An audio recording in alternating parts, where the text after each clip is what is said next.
Es parunāšu? Jā, aiziet. Tā, Ronalda, viņš pastāstīja, kā šodien juties spēlē, izstījās ļoti labi, pāris iespaidīgi danki.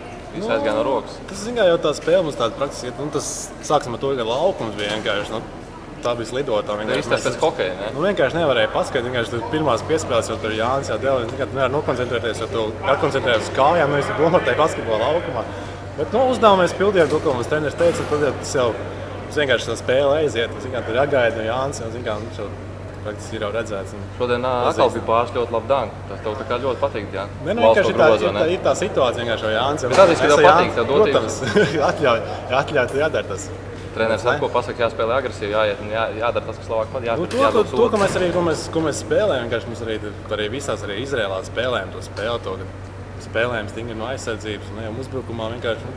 Nebija tā, ka vienkārši mums runā, ka mēs nespēlējam. Mēs spēlējam, mums bija visi vienkārši tie metieni, kuriem aiziet, protams, tāds ir tas basketbols. Pastāst arī par nākamo gadu, ko darīs nākamā sezona, zini jau? Jā, zinu. Centīšos Latvijas čempionu vinēt. Kurā klubā? Ventspilī. Ok, apsveic, paldies. Paldies. Čau.